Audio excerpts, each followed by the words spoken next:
हाँ जी सत श्री अकाल सारिਆਂ ਨੂੰ। ਇਹ ਵੀਡੀਓ ਹੈਗੀ ਹੈ ਜੀ ਟਰੱਕਾਂ ਵਾਲੇ ਵੀਰਾਂ ਵਾਸਤੇ ਫਲੇਟ ਲੈਣਾ। ਜੇ ਚਾਰਜਰ ਤੁਹਾਡੇ ਨਹੀਂ ਚੱਲਦੇ ਪਏ ਇੱਥੋਂ ਤੁਸੀਂ ਇਹਨੂੰ ਪੁੱਲ ਕਰੋਗੇ ਇੱਥੇ ਫਿਊਜ਼ ਹੁੰਦੇ ਆ। ਬਾਕੀ ਸਾਰਿਆਂ ਨੂੰ ਤਾਂ ਪਤਾ ਹੀ ਹੈ, ਸਾਰੇ ਨਵੇਂ ਡਰਾਈਵਰਾਂ ਵਾਸਤੇ ਹੈ, ਜਿਹਨਾਂ ਨੂੰ ਇਸ ਚੀਜ਼ ਦਾ ਨਹੀਂ ਪਤਾ। ਫਿਊਜ਼ ਬਾਕਸ ਹੈ, ਇਹਨੂੰ ਓਪਨ ਕਰੋ ਔਰ ਇੱਥੇ ਸਾਰੇ ਫਿਊਜ਼ਾਂ ਦੀ ਜਾਣਕਾਰੀ ਦਿੱਤੀ ਹੁੰਦੀ ਹੈ, ਕਿਹੜਾ ਫਿਊਜ਼ ਕਿੰਨਾ ਨੰਬਰ ਹੈ।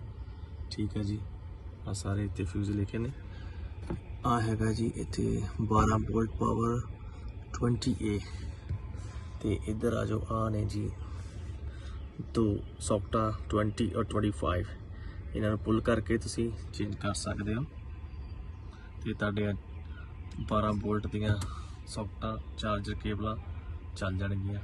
जे कोई शॉर्ट सर्किट होवे तो फ्यूज उड़ जाते हैं।